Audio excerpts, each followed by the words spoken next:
Madugong bitag sa gintong negosyo. Tatlong Maranao, negosyante, brutal na pinatay sa Lalo, Cagayan. 1.2 million gold deal. Madugong bitag sa gintong negosyo. Tatlong Maranao, negosyante, brutal na pinaslang sa Lalo, Cagayan. Isang karumaldumal na krimen ang yumanig sa hilagang bahagi ng Luzon matapos matagpo ang wala ng buhay ang tatlong miyembro ng isang pamilyang Maranao sa isang liblib na lugar sa Barangay Santa Teresa noong hapon ng March 12, 2026. Ang insidente ay nagdulot ng matinding galit, takot at panawagan ng hustisya mula sa komunidad, lalo na sa mga Maranao na naninirahan sa Tuguegarao City. Ang simula ng trahedya, bandang alas 8 ng umaga noong March 12, maagang umalis sa kanilang tahanan sa Muslim compound Riverside St. Regis sa Tuguegarao ang 5 magkakapatid.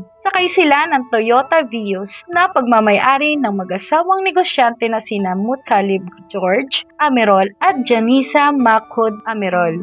Kasama rin nila ang kapatid na sila na si Salik Amerol. Ayon sa kanilang kapatid na si Siti Ashia P. Macod, may mahalagang lakad ang magkakapatid noong araw na iyon. Isang gintong transaksyon ang kanilang pupuntahan. Isang katransaksyon ang umunay nag-alok ng bintahan ng ginto na nagkakahalaga ng 1.2 million pesos. Sa mundo ng negosyo, lalo na sa gold trading, normal ang ganitong kalakalan. Ngunit sa pagkakataong ito, ang isang simpleng transaksyon ang magiging simula ng isang nakakatakot na bitag.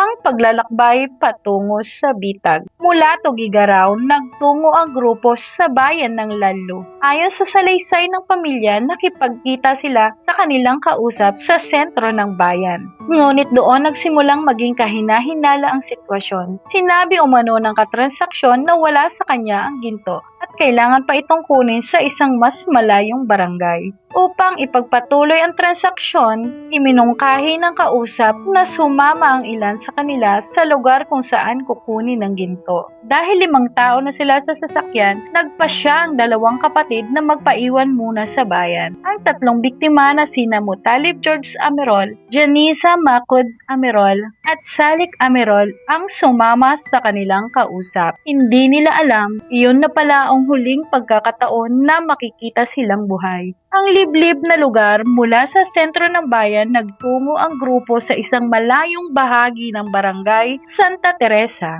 Isang lugar na halos walang tao at malayo sa mata ng publiko. Sa isang liblib ng lugar, isang lugar na tila perpekto para sa isang krimen. Dito, pinaniniwalaang isinagawa ang brutal na krimen. Ayon sa inisyal na ulat, dala ng mga biktima ang 1.2 million cash na gagamitin sana sa pagbili ng ginto. Ngunit sa halip na isang transaksyon, isang madugong ambush ang naganap. Pinaniniwalaang pinatay ang 3 biktima sa nasabing lugar. Hindi pa inilalabas ng mga otoridad ang eksaktong paraan ng pagpatay. Ngunit malinaw sa investigasyon na ito ay planadong krimen. Tinangkapang patayin ng 2 nakaligtas matapos ang krimen. Hindi pa doon natapos ang plano ng mga salarin. Ayon sa ulat, sinubukan pa umuno ng mga sospek na balikan ng 2 kapatid. Ayon sa ulat, sinubukan pa umano ng mga sospek na balikan ang 2 kapatid na nagpaiwan sa bayan. Ginamit pa umuno ng mga salarin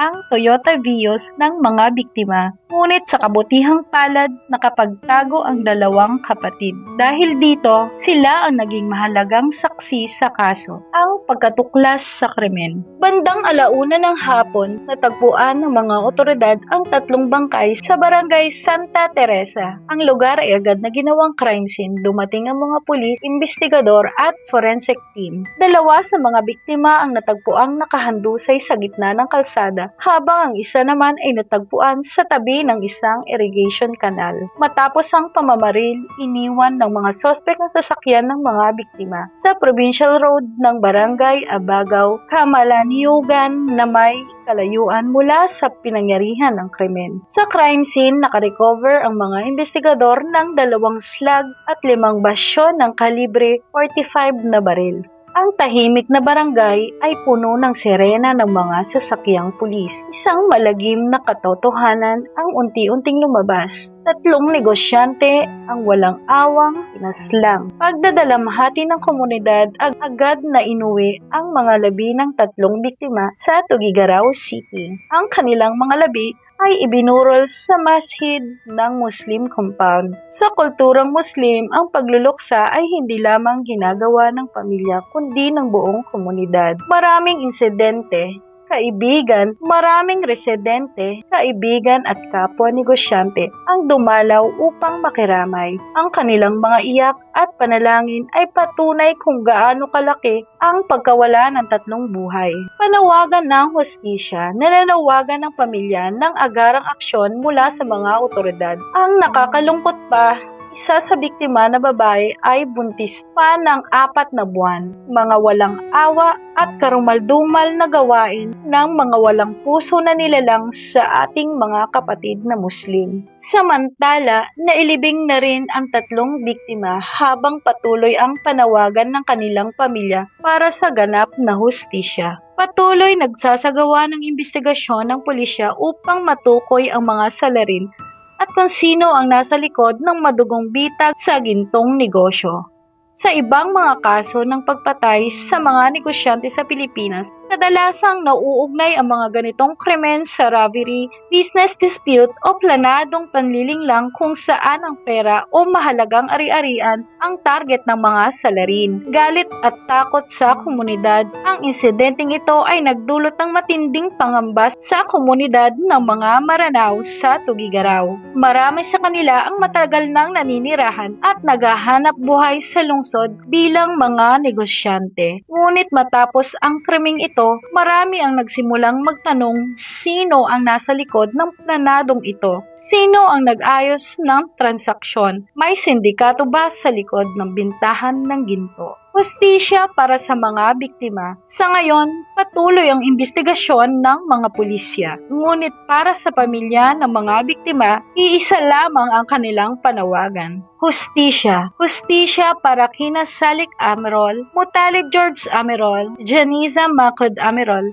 3 buhay na wala sa isang transaksyon na dapat sana'y negosyo lamang, ngunit naging isang madugong bitag. Sa mundo ng negosyo, ang tiwala ang isa sa pinakamahalagang puhunan. Ngunit sa kasong ito, ang tiwalang iyon ang naging dahilan sa isang trahedya. 3 buhay ang nawala. 3 pamilya ang nagdadalamhati at isang komunidad ang nananawagan ng hustisya. Hanggang ngayon, naghihintay pa rin ang pamilya Amerol ng sagot sa isang tanong. Sino ang may sala sa madugong bitag sa gantong negosyo? Update sa kaso, 2 sospek na ang nasa kustodiya ng pulisya kaugnay sa brutal na pagpaslang sa 3 miyembro ng pamilyang Amerol sa Lalo, Cagayan. Isang krimen na nagdulot ng matinding galit at lungkot sa komunidad. Pag-aresto sa mga sospek. Sa isinagawang follow-up operation ng mga otoridad na aresto sa bayan ng Bugue, ang 2 sospek na itinagos sa pangalang Rudy, 48 years old, residente ng Barangay Santa Maria, at Freddy, 31 years old, residente naman ng Barangay Leron. Nakuha ang 2 sa operasyon sa bahagi ng San Juan, Bugue matapos ang masusing imbestigasyon ng pulisya. Mga na-recover na armas. Sa operasyon, nakarecover ang mga otoridad ng iba't ibang uri ng armas kabilang ang isang M16 Armalite rifle na may buradong serial number, 9 na magazine, 154 na bala, isang 9mm pistol na may 2 magazine at 15 na bala, 2 infrared pistol shotgun na may 18 na bala, isang rifle grenade para sa M16, isang Bushnell scope at 3 cellphone. Pinaniniwala ang ilan sa mga armas na ito ang ginamit sa krimen. Sa ngayon, pansamantalang nakakulong ang 2 suspect sa Buguey Police Station habang hinahanda ang pagsasampa ng kasong multiple murder, robbery laban sa kanila.